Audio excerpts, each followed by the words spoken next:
Et y'a tout le monde, c'est MTO et on se retrouve pour une nouvelle vidéo 20 tips and tricks. Let's go!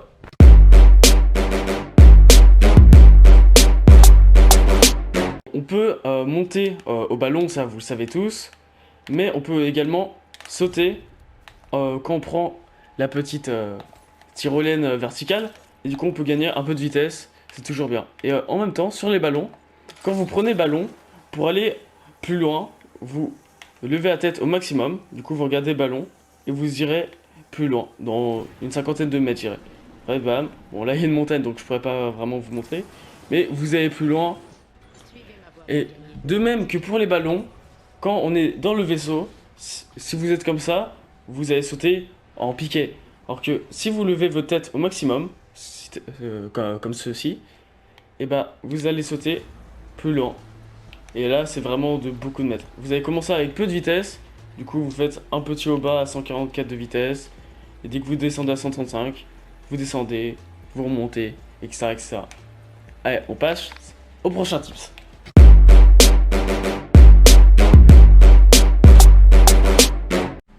Un tips très connu, mais ça fait pas de mal de le réapprendre, c'est quand on saute, qu'on appuie sur sa touche de jump au bon moment. C'est le moment vraiment où vous entendez le bruit, pas ce moment-là, vraiment le moment où vous entendez le bruit. Et juste avant de prendre vraiment pile en même temps, vous appuyez sur croix, et du coup, ça vous fait aller plus loin. Je vais vous montrer avec le boost. Là, je touche plus mon joystick. L'atterri à peu près là. Bon, je vais pas très droit, mais c'est pas trop grave. Voilà. Vous allez quand même comprendre la différence. Hein. Elle est assez notable de environ 10 mètres. Là, j'ai pas sauté. Et ouais, 9 mètres cette fois. Vous voyez, il y a quand même une bonne différence.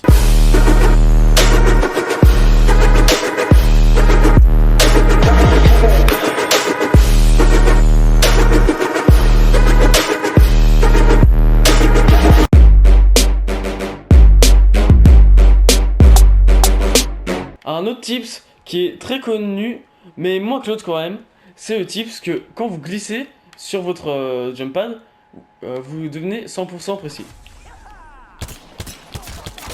Ouais, 100% précis. Mais on va aussi casser une idée reçue. Comparé au jump, on appuie sur croix au bon moment, vous allez plus loin. Mais si vous faites une glissade, vous irez à la même distance. Ça changera. Bon, après, vous glissez donc vous allez plus loin. Mais ça, vous n'avez pas besoin de glisser au début. Vous pouvez sauter comme ça, du coup vous allez plus loin. Et à la fin glisser. Bon, là je me suis tapé un mur. Mais vous avez capté.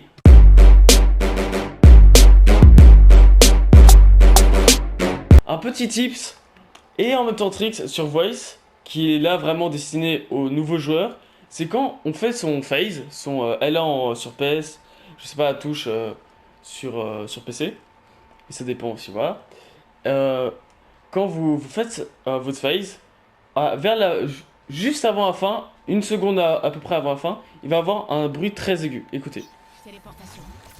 Bam bam bam bam bam. Vous avez entendu le bruit aigu? Et bah, ce bruit annonce que c'est bientôt la fin.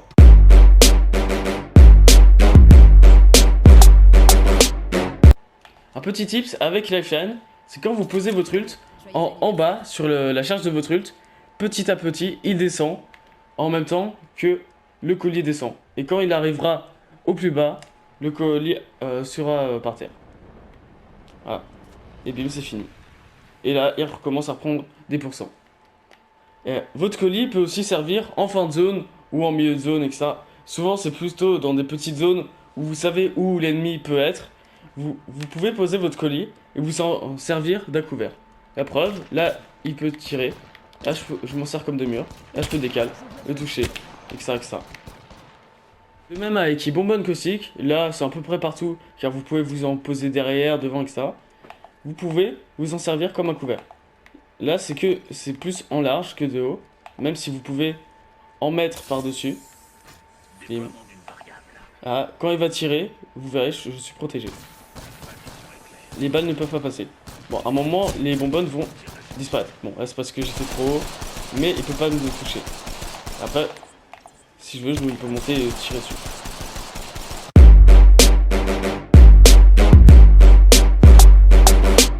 Avec l'ult Revenant, quand vous posez votre ult, vous avez votre forme d'ombre. Et en bas à droite, il y a la protection anti-frag. Ce qui veut dire, c'est le moment où vous allez revenir à votre totem. Mais c'est pas ça l'important. C'est que vous êtes en fight, vous regardez un peu partout, vous tirez et tout. Vous faites pas forcément attention à la protection anti-frag. Et du coup, il faut faire attention au son par contre. Car quand il va finir, vous allez voir qu'il va avoir un son très fort et sourd. Ouais, c'est un bruit sourd et fort. Et ce bruit est vraiment indicatif que c'est fini. Et les munitions Hammer Points ne fonctionnent pas sur les ombres. Ça va sûrement être patch incessamment sous peu.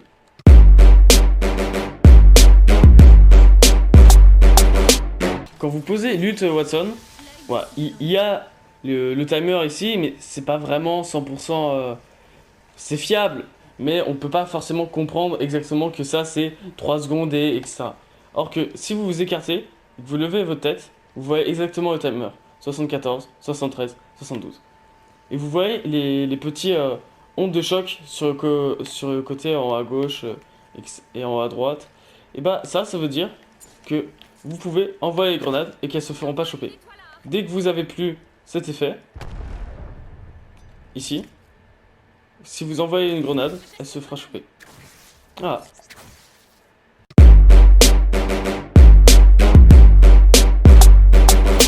Avec Pathfinder, ça c'est vraiment un truc basique, mais qui est toujours bon à prendre. C'est que quand vous rappuyez sur votre touche de compétence, quand vous êtes en train de grapper, ça lâche, et du coup, vous pouvez retomber.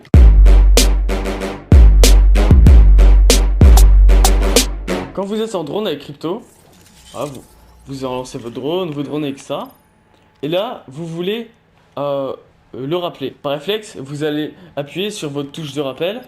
Pour moi, c'est flèche du bas. Et bah, au lieu de faire ça, parce que l'animation elle est longue et que ça, vous pouvez facilement vous faire toucher. Vous avez qu'à appuyer sur L1.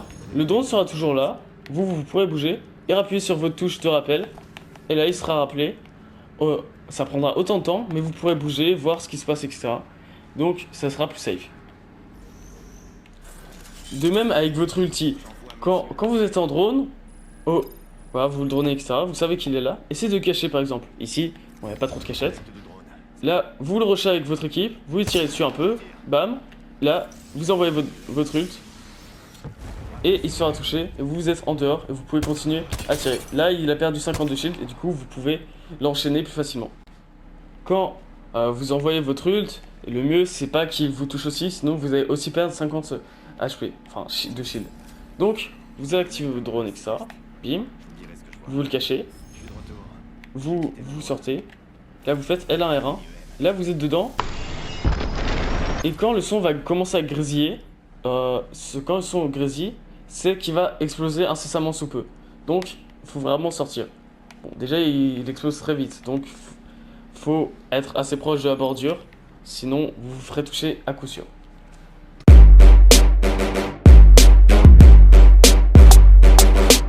Une petite technique avec Crypto en solo queue surtout, parce que quand vous êtes à plusieurs, vous pouvez parler dans le micro et du coup il comprendra. Mais quand vous scannez une bannière, vous voyez qu'il y a une escouade hostile à portée du drone. Là c'est Accru qui est là-bas. Du coup, si vous pinkez, il y a une escouade dans le coin, prenons l'avantage. Voilà, il va dire qu'il y a combien d'escouades. Là il dit une parce que il y a une escouade dans les parages, mais il peut dire 2, 3, 7, 24, etc. etc.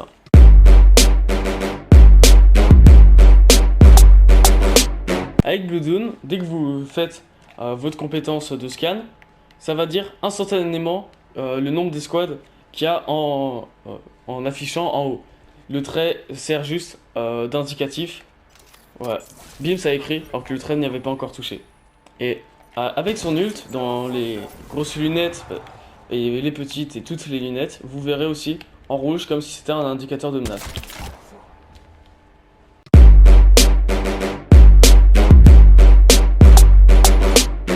Avec la sentinelle, quand vous la chargez, ça prend un peu de temps. Et après, vous pourrez one-shot tous les shields.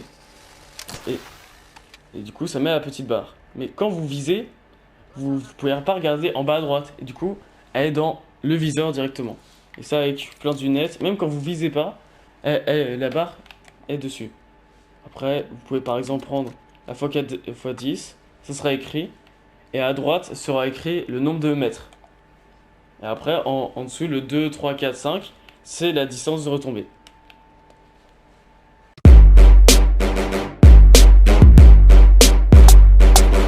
Quand vous atterrissez d'une hauteur assez grande, par exemple celle là-bas, ou celle-là également, mais c'est dans une vraie game, c'est surtout une hauteur comme celle là-bas. Quand vous tombez, bim, vous pouvez pas bouger pendant quelques secondes. Et il y a une petite technique pour contrer cela. La technique est simple, elle consiste tout simplement à, juste avant d'atterrir, vous donner un coup de poing, ou enfin un coup de pied plus précisément, à un mur, à un rocher ou à un arbre à côté, et du coup vous pourrez continuer à bouger. Voilà. Et vous voyez, il y a eu 0 délai de stun. Vous voyez, on a pu bouger instantanément.